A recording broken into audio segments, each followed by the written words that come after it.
Namaskar and welcome to our series of programs on the economy. Today we're going to be looking at the OECD G20 Inclusive Framework Tax Deal. We'll be looking at base erosion and profit shifting in the global digital economy and how it can be restricted through consensus building as well as regulation. Talking us through this discussion, we have with us two eminent guests. Dr. Suranjali Tandon is Assistant Professor at National Institute of Public Finance and Policy, New Delhi.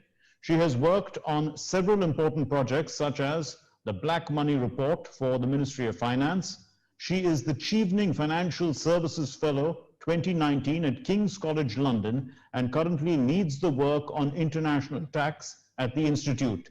She is a PhD in economics from the Jawaharlal Nehru University, and her current research is digital taxation, corporate taxation, green finance, and financial markets.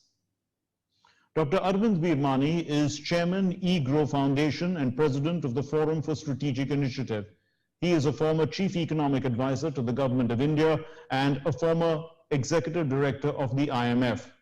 He has advised the government for over 25 years in several senior capacities. His area of expertise is microeconomic policy, finance, international trade. He was awarded his PhD from Harvard University in 1975. Dr. Virmani, let me start with you. How serious do you think is the problem of base erosion and profit shifting in the global digital economy?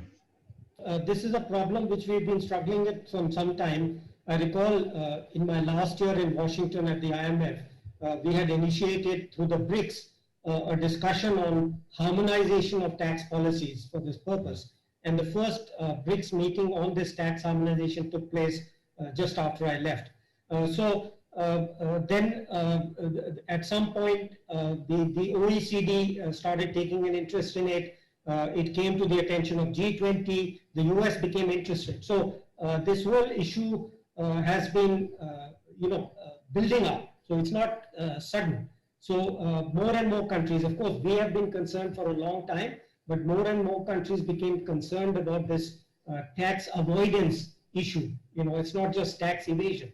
Earlier, the focus used to be on tax evasion, and the developed countries used to say, we can handle it ourselves. We don't need a global system for it. But as tax avoidance and digitalization became, propagated, most countries have come together on this, and I think it's very important that what it means is that now there is enough of a momentum and joint view of things to go forward. So I think it's a very important development, and certainly it's of great interest to India.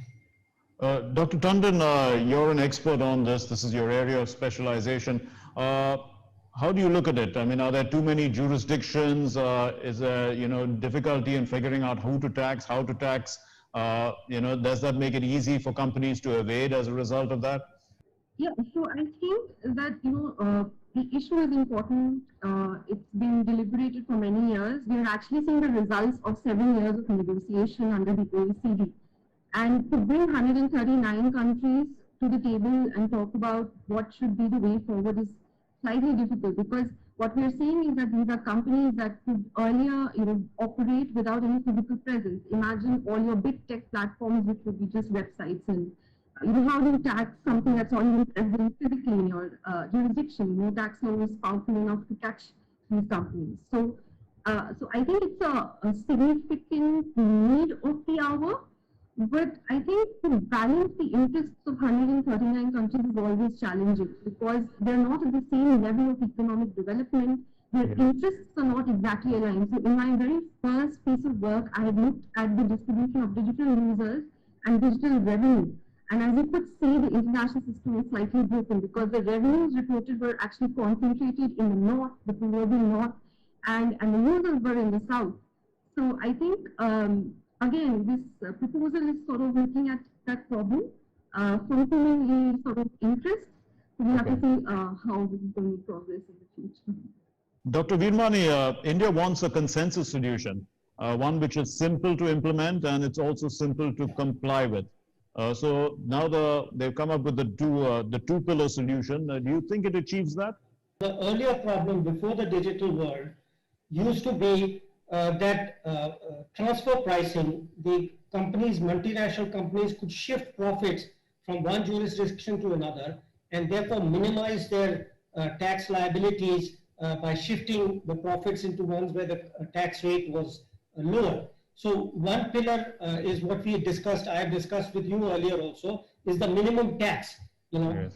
So without that also you can't have any kind of solution to this. And then of course there is the second layer of digital where the problem gets further compounded because it's actually not 100% clear where the profits are occurring, because you can even shift your costs to different location. Earlier you were just shifting the profits by changing prices, but now you can shift your prices because you can be located anywhere, the cost, sorry. So in some sense that adds another layer of complication onto it. Yeah. When there are 170 countries, there will be no simple solution, okay? So the idea is to get a reasonable solution which is as simple as possible. And Okay. one has seen that, our own tax system has got more and more complicated because we were tried to address a problem which is inherently complex. So if you were to want 100% perfection, it would be 100% complex system. So in fact, the collateral benefit to us will be that if you have a simpler system, it will also allow us to remove some of the complications we ourselves have introduced to catch every little bit of profit from all over the world.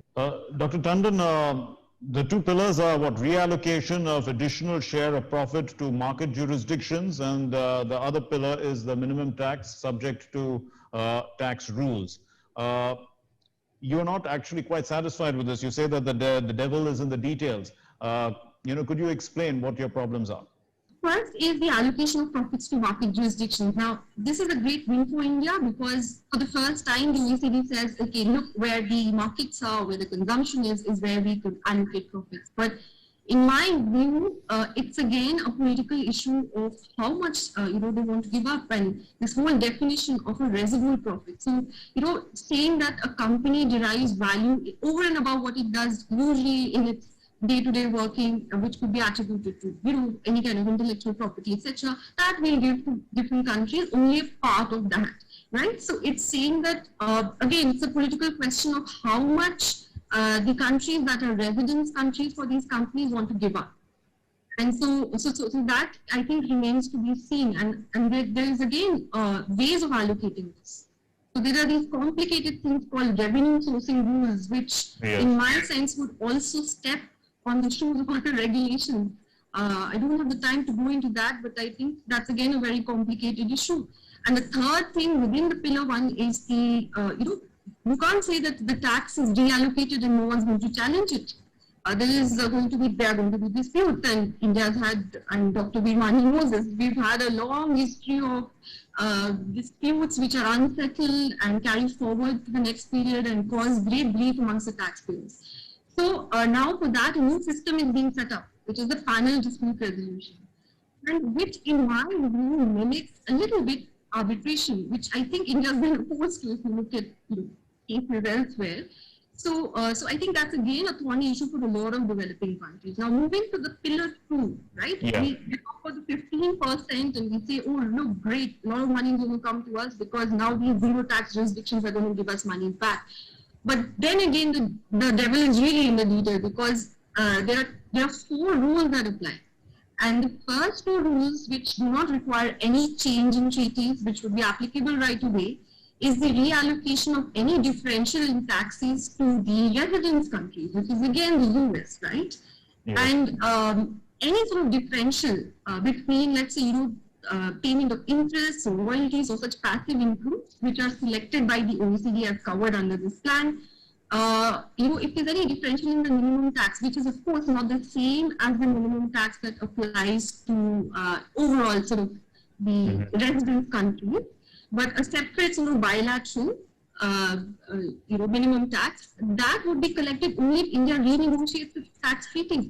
which means that India needs to still do a lot of legwork to collect this minimum tax. So I would say the celebration is a little early on. The classic approach would be to, if we didn't have this digital complication which I refer to, is the simplest one is revenue sharing.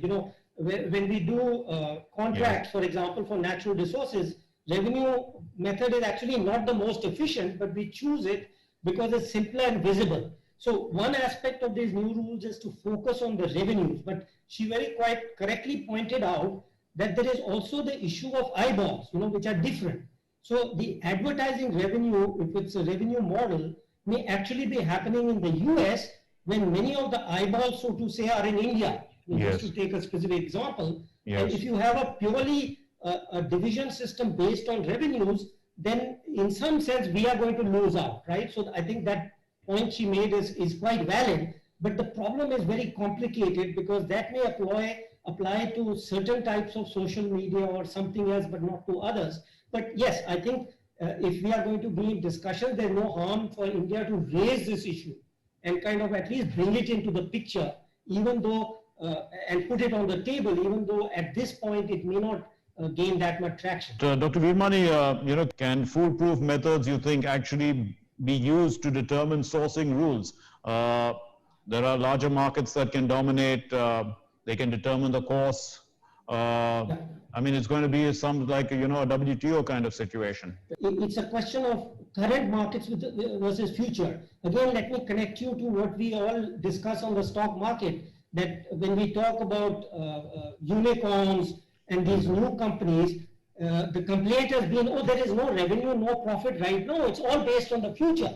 So this is precisely the point I made earlier, that it's the future because the users are there. So eventually it will catch up. But there's a period in which, the future features in the stock market, but it won't feature in this tax sharing, which it should to some extent. So yes, there are issues, as Dr. Tandon said, there are issues which from our perspective we should be aware of and should bring into the discussions and at least have them registered as legitimate things, even if an immediate solution is not found. But Dr. Tandon, is this market dynamics that's working in these market jurisdictions? How is it actually worked out? These are all bilaterally negotiated and domestically legislated pieces of laws. You can have an on-top sort of provision which this OECD proposal looks at, but I think what needs to be, we need to step back and think about how this will interact with our existing law. As Dr. Veermani says, there are already existing complications. Now imagine this on top of that.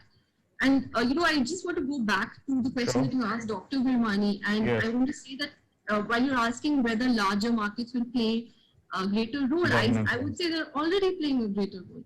So then, Dr. Tandon, can foolproof methods be used then to determine these sourcing rules if the larger markets are already dominating? Well, all of us have not paid attention to the UN's work. I do agree that they do not have, the wherewithal to compete with the OECD, but they have a very simple proposal on a simple withholding tax on automated digital services. And that simply means that any payment made from India to a non-resident would be subject to withholding like any royalty or interest payments. So I would say that, we could employ such tools. There is an equalization levy, which is of course unilaterally enacted, but if we negotiate with our partners and convert it into a tax which is creditable, that's an easy solution. But of course, then it means that all countries have to again be on board, especially the United States. Dr. Veermani, would there be a problem with tax compliance? And now Dr. Tandon referred to the UN. Do you think that there would need to be some sort of a multilateral, multinational, multilateral body in a sense that can deal with this as a overarching, sort of regulator? There are already rules for, withholding tax, etc. But you're right. I don't think there is a multilateral framework. And so, in fact, going back to your earlier questions and some of the responses, is that there is no multilateral body to take care of these. And I think Dr. Tandon rightly points out that it can't be the OECD because the distribution of power is unbalanced there. It's really You know, we were invited, in fact, when I was in government, we were invited to join OECD, but even if we had done, we would be like 3 or 4 or at most 5 middle income countries. The rest are all high income countries, and their interests are different. So yes, I think that's a good point. I'm not sure the UN is the right body to be a tax kind of mediator. What do you think, Dr. Tandon? I mean, how is it going to be implemented in the sense of dispute redressal? There's got to be also, I mean, the tax compliance itself. Would you see an overarching regulator? What the proposal talks about is setting up a new architecture for dealing with disputes, with dealing with allocation of profits, who pays to whom. And that, in a sense, takes the compliance burden up. And, you know, this issue of compliance has forced the OECD to rethink the thresholds at which this would apply. So, you know, initially there was some talk about 750 million euros global revenue, and now we're at 20 billion. So while it will apply to a handful of companies, they will sort of bring it down over years. And as I see, there will be huge implications for compliance. And in some sense, there will be administrative powers that will be given to other organizations, which I think the OECD is envisaging itself to create. So, in my view, it feels like Washington consensus again. Okay. Dr. Veermani, so there's a minimum tax now that's proposed of at least 15%. Do you see there's going to be resistance from multinational companies? We've long had this problem that, you know, again, I've been involved in like capital market rules issues, banking rules issues, etc. Now, for banking, there is actually a body in Europe, which we are also a member of. But this problem comes up repeatedly, that because most of the capital was in the Western countries, the high income countries, and most of the revenues, tax revenues also actually, the same problem will arise, that they were the ones who had the rules first, and then they imposed them on others, okay? And given that their heft in the global capital flows, the global MNCs, etc., those prevailed, except that what we did was we nibbled away and set up, I was involved in one such exercise with the RBI, where we set up a whole structure of rules for India. But that is no longer a viable option. You know, just we will create our own set of rules, but I think the problem now is how will we change this imbalance? If we just join OECD, the weight is too different. The UN is not, I'm afraid, a functional organization with, you know, 300 countries. It just doesn't work. You know, there are research studies which show that the maximum size of a committee which is effective is between seven members, so to say. So similarly, you know, if you have more than 7 or 10 members, it doesn't work. So actually, the Quad is a good model to think about in the tax field. It is that they cannot set the rules. The G7, for example, again, club of rich countries. So they have to give much more power. Now, whether you do it as a G10 to G10 or G12, which makes and enforces such rules, or you do Quad plus, I'm just thinking aloud, right? Because there is no existing structure. So there has to be a structure which is at least fairer than the current one. Dr. Tandon, would you see any resistance from multinational companies that are operating across, you know, the world with regard to this minimum tax of 15%? And also, some of them are not only digital; they are working in various other sectors as well. I mean, they are partially digital in that sense. When you talk about you know, resistance, I'll give you 2 examples of why there will be resistance, at least to some extent. Whether they will win this or not, that's a separate thing. One is when, you know, initially digital services tax was implemented by different countries. The big conglomerates had approached the US government to sort of investigate this, which it undertook under its USTR investigations, wherein, you know, it looked at even India's equalization levy. So the multinationals have the power to influence, to interrogate measures that even countries might adopt themselves. And I think the second one is, after the announcement of the G7 agreement, it was interesting that, you know, the Chancellor of UK said that, no, look, we want the financial services carved out. Well, of course, that was already part of the Pillar 1 plan. But again, it says that there are interests of even corporates that have to be sort of looked at, and there might be internal resistance to this implementation. So let me just very quickly add Sure, that sure. these MNC interests really work through their own governments. So ultimately, as far as we are concerned, we have to deal with the government. So that's the only thing I would add. Right. And the question of whether money is, basically avoiding the tax net and going into tax havens, is that being to some extent addressed here? Or because, I mean, we are looking at probably these companies are just trying to avoid taxes to go to sell their products in cheaper markets rather, or, at cheaper costs or something like that, rather than try and evade taxes in that sense. What would you say, Dr. Tandon? Yeah. A very good question, because the difference is now not known to anyone. We are not looking at it in a nuanced way. Not every country with no taxes is a tax haven, and the entire tax system is designed around their own intent. So, for example, if you want to be a part of the value chain, you design your tax system in a way to attract companies. Right. So, of course, this acts as a backstop to it. But to what extent and what is included within the pillar 2 remains to be seen. I think we have to wait and watch what all will be covered and what all will be now taxed in addition. Right. And Dr. Veermani, the fact is, you've been talking at length also in this program about supply chains and how they are all linked and things like that. So the product is basically, it's not coming from one jurisdiction, it's coming from all over the place.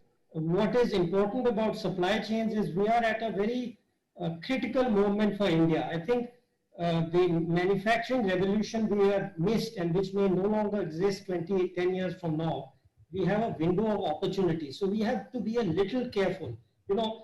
Most of our history, we've stood up, we've fought against countries, MNCs, etc. But at this moment, I think we have to walk on a kind of a path where we see how to exploit this new movement of supply chains from China, etc., and possibly into India, versus resisting, too strongly. I think we should stand up for our interests, definitely, there's no doubt about it, but we have to now adopt a more subtler and method than we have, let's say, for the past 50 years, where we just used to stand up and shout if we have to. So there is that balance, I'm afraid, which will have to be, the government will have to decide the right balance. There seems to be some work that has to be done by the inclusive framework before October. And what do you foresee? How much work really is required? A lot of work. I mean, just off the cuff, I sort of searched through the document on Pillar 1, and it had about 70 items on which it said further work is required. So that's my sense of the kind of work. We shouldn't sort of look at this statement and say it's all done and dusted. I think there's a lot of agreement to be had there. And the other thing that I want to say is that this is not the first time something multilateral is being devised by the OECD. Like 3 years ago, they sort of put in place something called the multilateral instrument, which was to change treaties so that tax avoidance would go down. And if you look at evidence from that, there were countries who opted out. For example, US stayed out of it completely.